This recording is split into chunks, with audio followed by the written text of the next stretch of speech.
Welcome back to another incredible story that proves why you should never judge someone by their appearance. Comment where you're watching from today, as we dive into a tale that left an entire first-class cabin speechless. The Baltimore-Washington International Airport buzzed with its usual morning activity, but the first-class lounge of Gate A7 held a different kind of energy.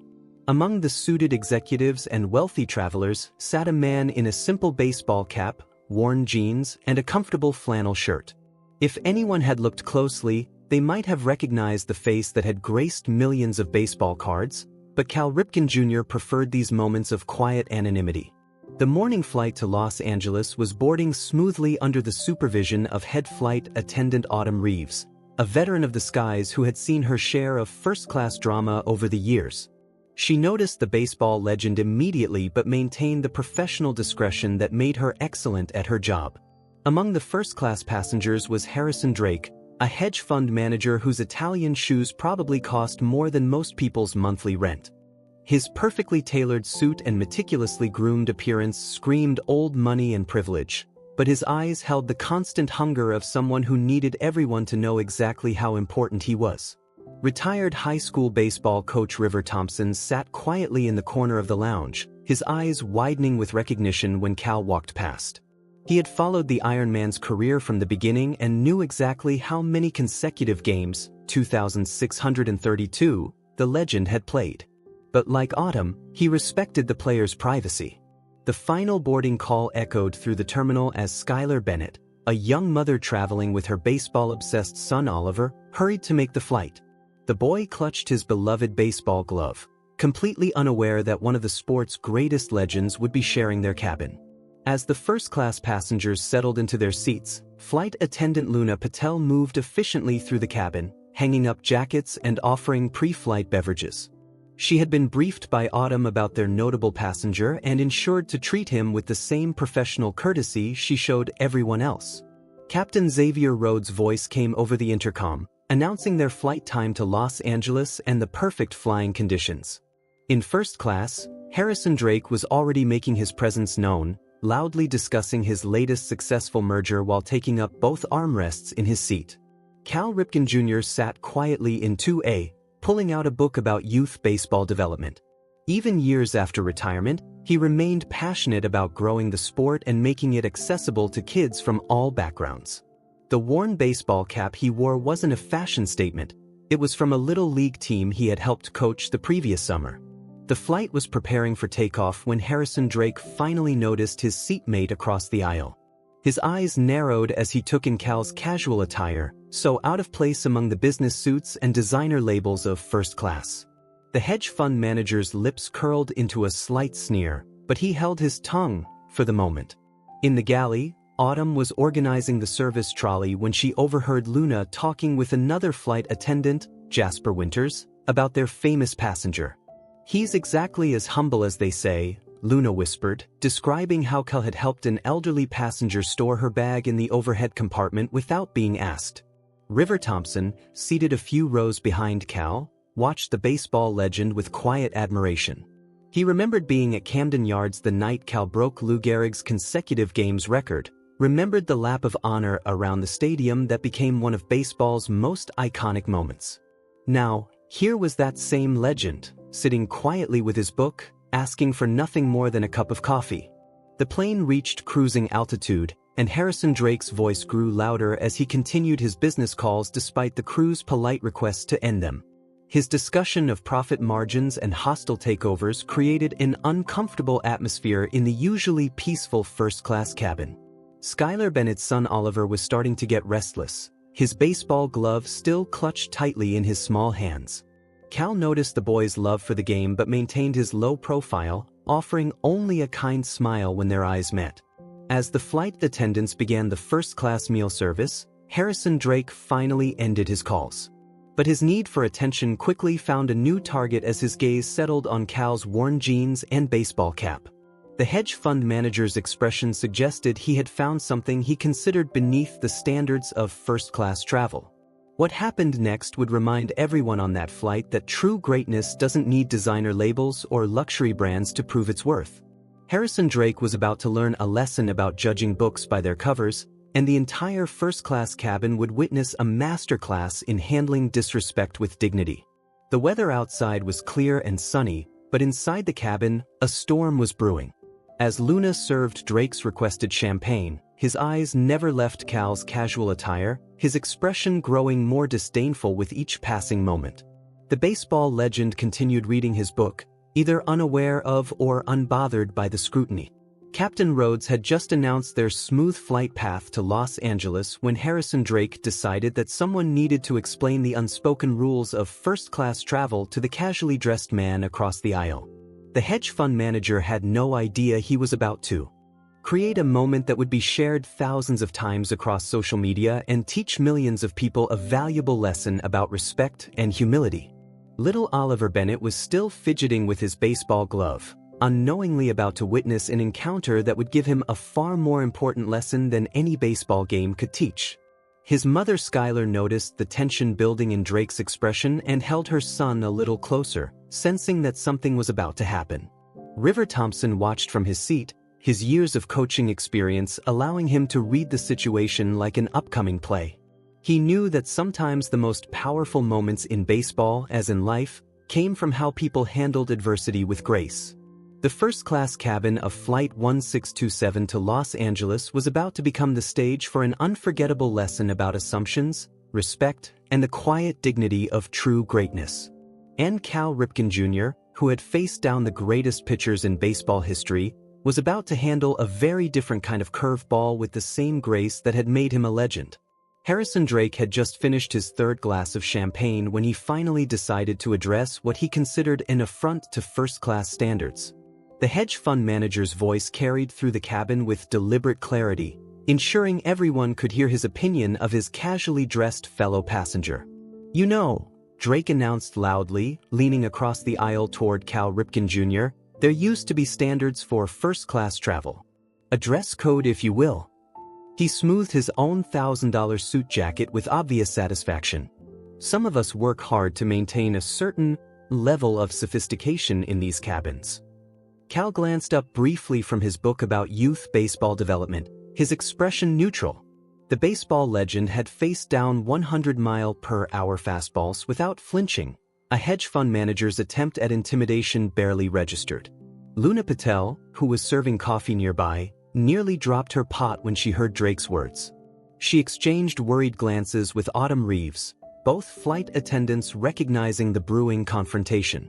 "I mean, really," Drake continued, encouraged by Cal's silence, "baseball caps and flannel shirts? This isn't a Greyhound bus. Some people clearly got their tickets through some sort of discount program." He emphasized the last words with obvious disdain, loud enough for the entire cabin to hear. River Thompson, the retired baseball coach, gripped his armrest tightly, his knuckles turning white. He had watched Cal Ripken Jr. play through injuries, exhaustion, and personal challenges, never missing a game for 2,632 consecutive times. Now he was watching the legend face a different kind of challenge with the same quiet dignity. Young Oliver Bennett tugged at his mother's sleeve, confused by the mean man's words. "Mom," he whispered, still clutching his baseball glove, "why is that man being so rude?" Skylar hushed her son gently, but her own expression showed disapproval of Drake's behavior. "Perhaps," Drake pressed on, his voice dripping with condescension, "you'd be more comfortable in economy. I'd be happy to explain to the flight attendants why a seating adjustment would be appropriate." He reached for the call button, his manicured finger hovering over it with theatrical flair. Cal finally closed his book, placing it carefully on his tray table. His movements were unhurried, deliberate, the same measured pace that had made him one of baseball's most reliable players. "Actually," he said quietly, "I'm quite comfortable right here." Drake's eyebrows shot up at the calm response. "Oh, it speaks," he exclaimed with mock surprise. "Tell me, what exactly do you do that makes you think you belong in first class? Besides shopping at discount stores?" He glanced around the cabin, clearly expecting supportive laughter from his fellow passengers. Instead, an uncomfortable silence fell over the first-class cabin. Several passengers shifted in their seats, some recognizing Cal and others simply disapproving of Drake's behavior. Autumn Reeves moved closer to their section, prepared to intervene if necessary. "I used to play a little baseball," Cal replied mildly, his legendary humility on full display. The understatement of that response would have made any baseball fan chuckle, like saying Michael Jordan played a little basketball or Mozart wrote some tunes. Drake seized on this admission with predatory glee. "Baseball? How quaint. I suppose you played in some minor league somewhere? Or maybe one of those amateur beer leagues?" His laugh was sharp and dismissive. "I prefer real sports myself, polo, golf at exclusive clubs. You know, activities that require a certain social standing." River Thompson was practically vibrating in his seat now, watching the most durable player in baseball history being mocked by someone who probably couldn't hit a beach ball with a tennis racket. But he noticed something fascinating. The more condescending Drake became, the calmer Cal appeared. "Social standing doesn't win ball games," Cal observed quietly. "Hard work does. Showing up every day does. Respecting the game and your teammates does." "Spoken like someone who's never achieved real success," Drake snorted. "I make more money before breakfast than most baseball players see in a year. I'm talking about real business, real achievement, not playing children's games." Little Oliver Bennett's eyes were wide as he watched the exchange. His mother had taught him about baseball's greats, including Cal Ripken Jr., and he couldn't understand why the man in the expensive suit was being so mean to a legend of the game. Luna Patel approached with the snack service, her hands trembling slightly as she offered Drake another glass of champagne. She noticed Cal giving her a reassuring smile, as if he were the one trying to make her feel more comfortable despite being the target of Drake's scorn. "You know what I think?" Drake continued, warming to his theme. "I think you're one of those people who likes to pretend there's something they're not. Probably got that baseball cap at some stadium gift shop, trying to look like you know something about sports." He laughed at his own joke, the sound harsh and grating in the quiet cabin. Captain Xavier Rhodes' voice came over the intercom, announcing some minor turbulence ahead. The timing seemed almost symbolic. The atmosphere in first class was certainly becoming turbulent. Cal adjusted his worn baseball cap, the one he'd received from the little league team he helped coach. "Everyone's entitled to their opinion," he said simply. The same unflappable demeanor that had helped him break Lou Gehrig's seemingly unbreakable record was now helping him handle this situation with remarkable grace. Drake, however, was just getting started. He pulled out his phone, clearly planning to document what he thought was his clever takedown of an imposter in first class. "Wait until my followers see this," he muttered, aiming his camera at Cal. "I'm thinking of starting a new hashtag #firstclassfraud. What do you think about that?" What Drake didn't notice was how the other passengers were reacting. River Thompson had quietly taken out his own phone. Skylar Bennett was whispering something to her son that made the boy's eyes grow wide with excitement. Even some of the other business travelers were beginning to recognize the baseball legend in their midst. Autumn Reeves stepped forward, ready to put an end to Drake's behavior, but Cal caught her eye and gave a slight shake of his head. The Iron Man of baseball had faced tougher situations than this, and he was about to teach everyone on that flight a lesson about handling criticism with class. The next few moments would transform this first-class cabin into a stage for an unforgettable demonstration of how true greatness responds to petty provocations. Harrison Drake was about to learn that sometimes the biggest mistakes come from making assumptions about the quiet man in the baseball cap. As Harrison Drake continued his misguided crusade against the inappropriately dressed passenger, fate decided to intervene in the form of young Oliver Bennett. The boy had been listening to his mother's whispered explanation about exactly who was sitting just a few rows ahead of them, and his eyes had grown wide with wonder. "Mom!" Oliver's excited voice carried through the cabin despite his attempt to whisper. "That's really him? That's really Cal Ripken Jr.? The Iron Man?" His small hands clutched his baseball glove tighter, and the pure awe in his voice made several passengers turn their heads. Drake paused in mid-sentence, his champagne glass halfway to his lips. "Cal Ripken?" he scoffed, though a note of uncertainty had crept into his voice. "Please. Why would Cal Ripken be sitting here in?" His voice trailed off as he finally took a proper look at the man he'd been berating. River Thompson chose this moment to speak up from his seat. 2,632, he said, his voice carrying the weight of years of baseball knowledge. That's how many consecutive games Cal Ripken Jr. played. Never missed a day of work, never made excuses, just showed up and gave his all every single day for 17 years straight. The color began to drain from Drake's face as he looked more closely at his seatmate. The worn baseball cap and casual clothes suddenly made sense. They weren't signs of someone trying to appear authentic, but rather someone so secure in who they were that they didn't need to prove anything to anyone. Luna Patel, moving through the cabin with her service cart, couldn't help adding, and 13 All-Star appearances, 2 Gold Glove Awards, 8 Silver Slugger Awards, and oh yes, he's in the Baseball Hall of Fame. Her voice carried a hint of satisfaction as she watched realization dawn on Drake's face. Cal himself remained quiet, his expression unchanged.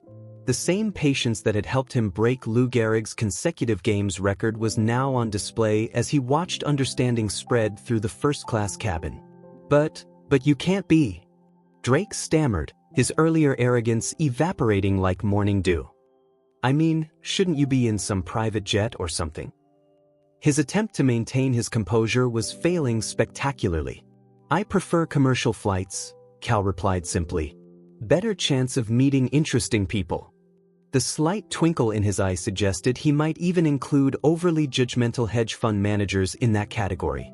Autumn Reeves approached their seats, a copy of the in-flight magazine in her hands.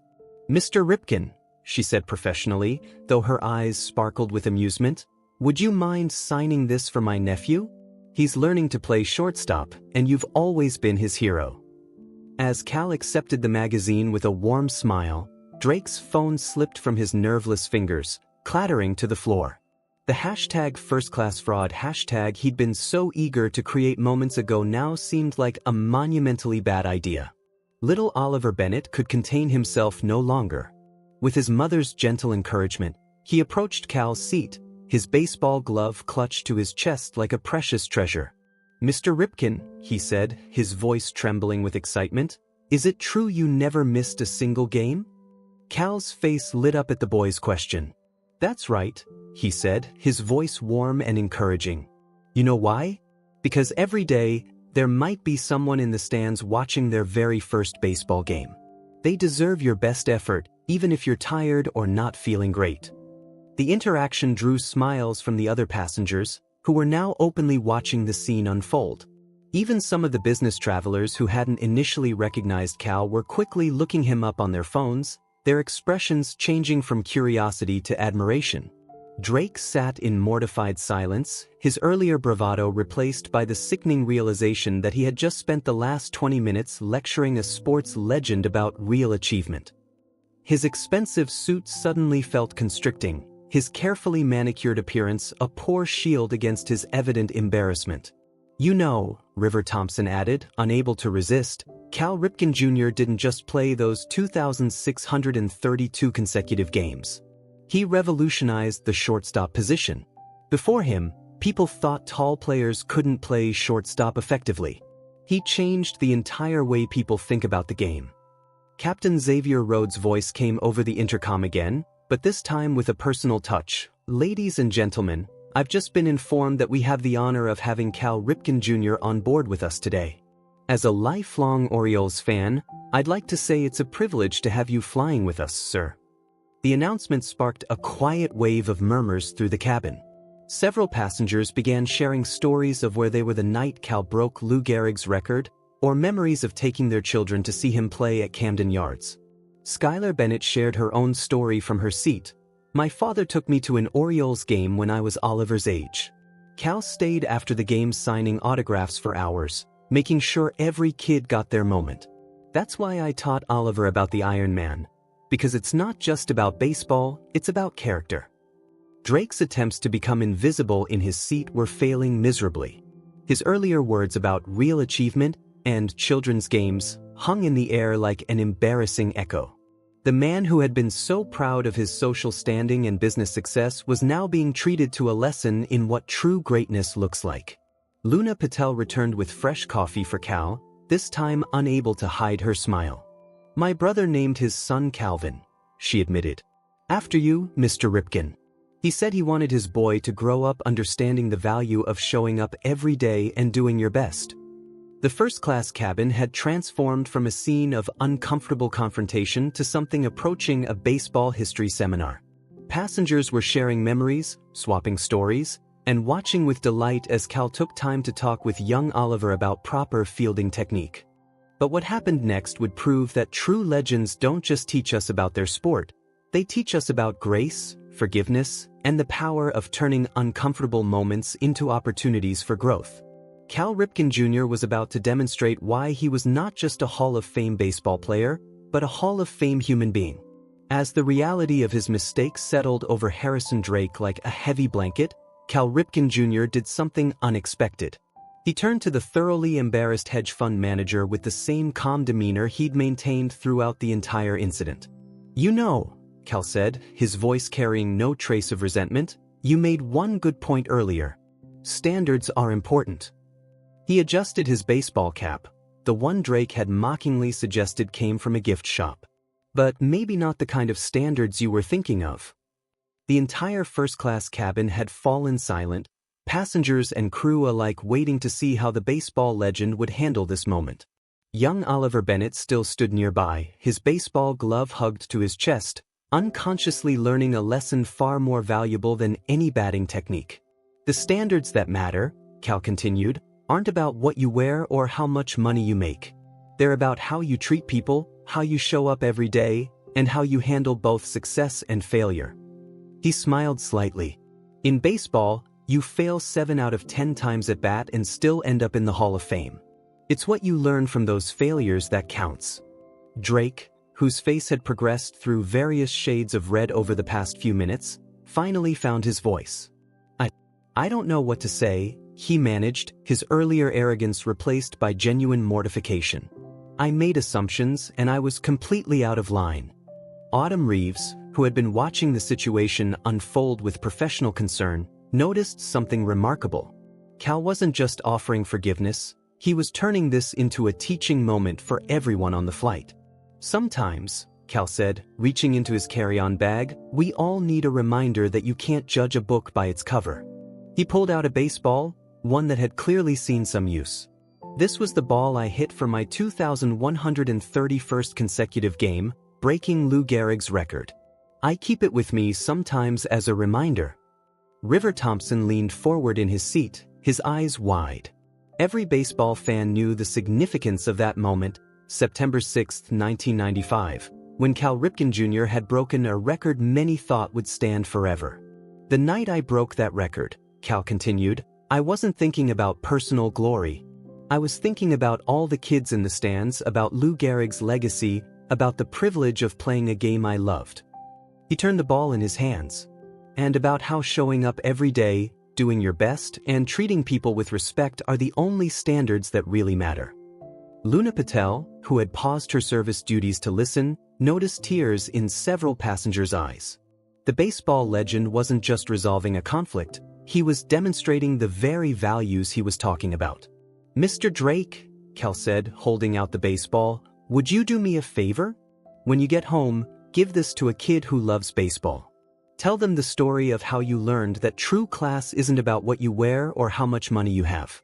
It's about how you treat others." Drake's hands trembled as he accepted the baseball, the magnitude of the gesture hitting him hard. "I don't deserve this kind of kindness," he said quietly, all pretense gone from his voice. "That's exactly why it matters," Cal replied.